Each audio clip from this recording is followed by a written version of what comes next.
Africa is burning, not in chaos, but in awakening. From the ashes of betrayal rises a new fire, unyielding, unwilling to bow, unwilling to wait. October 2025. In Dar es Salaam, ballots turn to ashes. The dream of democracy is buried, not by foreign hands, but by the deception of its own rulers. In Ouagadougou, a young captain stands before his nation, daring to speak truths that echo across borders. Good governance begins where fear ends. Two names now divide a continent. Samia Suluhu Hassan, called the face of silence, power without conscience. Ibrahim Traoré, Burkina Faso's captain, the fist of integrity, power with purpose.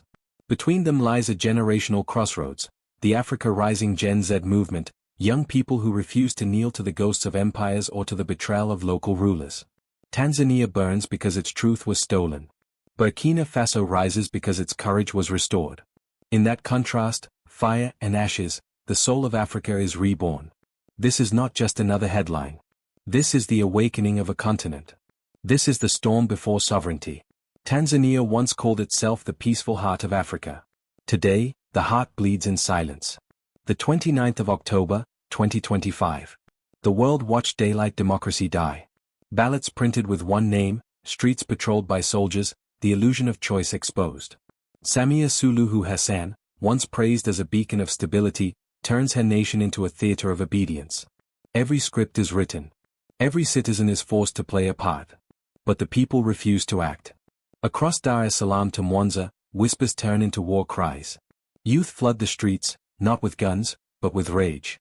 Flags, not slogans. Stones, not speeches. Gasoline is manifesto. Votes are stolen, so they vote with fire. Reuters called it civil unrest. The Guardian, a mass protest. But on the ground, it felt like Judgment Day. Police opened fire. Tear gas rolls through marketplaces. The internet vanishes. Hospitals overflow. Mothers search for sons who do not return. By dusk, Dar es Salaam looks less like a capital, more like a battlefield. 700 dead, claim the opposition. Lies, says the government.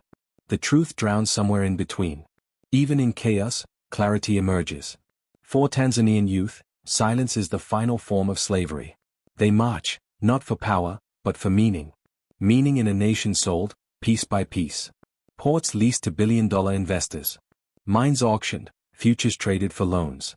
Samia calls it development. The people call it betrayal. Every tear gas canister marked by foreign aid. Every bullet tagged in foreign currency. So the youth ask the question no leader wants.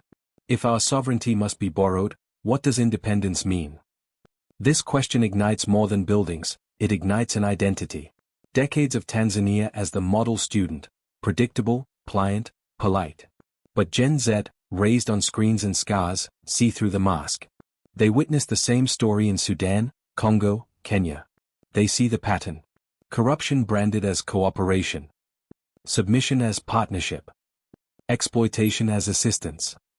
They revolt, not simply against Samia, but against the system that birthed her, local elites and foreign benefactors trading a continent's dignity for applause.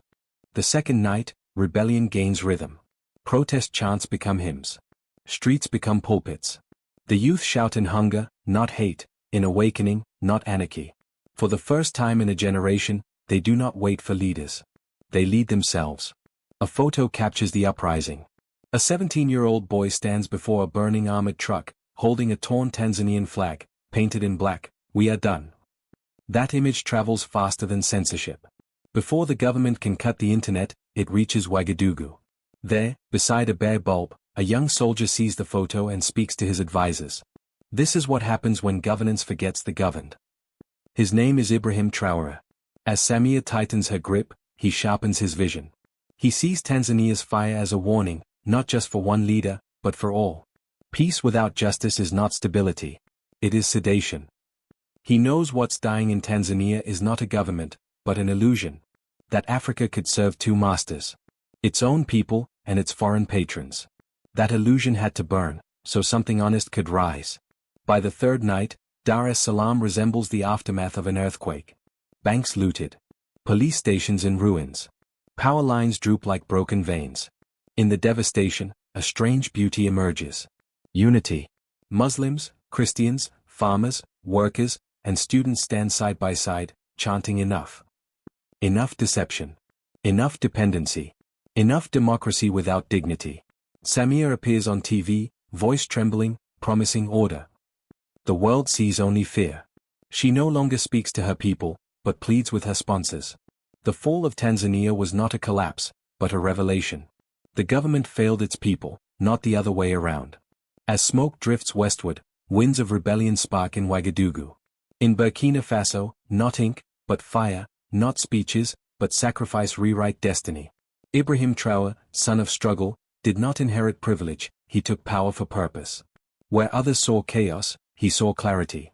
In 2022, aged just 24, he rose from the barracks with rifle and reason, vowing to reclaim a nation devoured by corruption, terrorism, and foreign hands. As the world debated his legitimacy, his people decided his legacy. Traoré was no cool dictator. He was the correction, an echo of Thomas Sankara. By 2025, as Tanzania buries its freedom, Traoré rebuilds his. The West calls him a tyrant. His people call him Captain Sovereignty. Under Captain Traoré, Burkina Faso tears off the mask of managed independence. French troops expelled. Exploitative contracts banned. Gold and manganese mines reclaimed from multinationals. October 29, 2025. While Tanzania burns, Burkina Faso dissolves its Western-backed electoral commission, declaring it a foreign relic. The West gasps. The people cheer. To Traoré, democracy is not imported, but indigenous. A new alliance forms, Burkina Faso and Russia sign a joint commission, shifting the Sahel from Paris to a new equilibrium. Critics call it opportunism. Traoré calls it sovereignty. For the first time in decades, Burkina Faso, land of upright men, means what it says. Ministerial salaries cut. Luxury convoys banned. Generals queue with civilians for food. Opulence becomes offense, leadership becomes labor. The presidential palace turns from throne to workshop, from seat of power to bench of accountability. Ouagadougou's murals blend Sankara's silhouette and the captain's torch. Children paint him not as conqueror, but as torchbearer, a symbol of light over force. The torch spreads. Mali, Niger, Guinea, echo the same defiance. Gen Z across Africa see not a man, but a message. Good governance is not who rules, but whom rule serves. Traoré's code is soldierly and simple. If people are hungry, the nation is ungoverned. If youth are silent, the state has already fallen. He turns development assistance into strategic partnership. He replaces press briefings with town halls. Ministers listen, citizens speak. Soldiers build roads. Corruption is punished not with words, but with exile. National rebirth is not a slogan, it's a daily sacrifice. Beyond the Sahel, Western headlines sharpen. Democracy under threat. Burkina Faso sliding into tyranny. But the same journals that ignore 700 Tanzanian deaths now scream for human rights in Ouagadougou. They cared not for justice, but for jurisdiction. Because if Traoré's model works, Africa governing itself without Western permission, the empire's myth collapses. Meanwhile, his words become fire for Gen Z. From Nairobi to Lagos, students and workers share his slogans, making them scripture. Sovereignty is not a slogan. It is a discipline. Samia Suluhu Hassan governs for applause, not from her people, but from her patrons. Her speeches, tuned to donor agendas, mask obedience as reform. Stability becomes silence, peace becomes permission. Youth rising are branded anarchists. Order is enforced by fear, not fairness. She rules by approval ratings written abroad. Not governance. Guardianship, for foreign interests, not her own. Across the desert, a new definition of governance is born. Traoré, stripped of spectacle, speaks from scars. Leadership is not a costume, it is a contract of care. Governance is not about being liked, but being trusted. Africa's Gen Z, heirs of unfinished revolutions, burning with defiance, refuse to inherit silence. Presidents ruling till death, minerals claimed by outsiders, leaders bowing to lenders, the old pattern ends here. For this generation, freedom is not a hope, it's an inheritance. Universities become parliaments. Music festivals become campaigns. TikTok loops become manifestos. From Dakar to Nairobi, young people chant not for saviors, but for sovereignty. This is not chaos. This is consciousness. When Tanzania burns, the West monitors. When Traoré rises, it expresses concern. Silence is never neutral, it is strategy. Their narrative, always about stability, bends to preserve their leverage. But now, from Paris to New York, Africans in the diaspora carry signs. We are not your project. We are your proof. Aid, lectures, development plans all fade into irrelevance before the growing proof that Africa will not ask for permission. Isolation is not the continent's fear. Imitation is. Africa turns silence into strength, dismissal into defiance, waiting into a war cry. As the world waits to see if this fire becomes a new dawn, the youth do not wait. From the ruins of Tanzania to the torch of Ouagadougou, a new creed emerges. Freedom is not given, it is guarded. Good governance is not a system, it is a spirit. Sovereignty, not a speech, but a sacrifice. From soldier to student, from captain to crowd, the fire passes on. This is not just a movement. It is the proof that the future has begun. As the sun sets over the Sahel and rises in Dar es Salaam, a continent stands reborn in its own reflection. A new chapter begins, written not in pity, but in power. Every age has its anthem. Every generation its flame.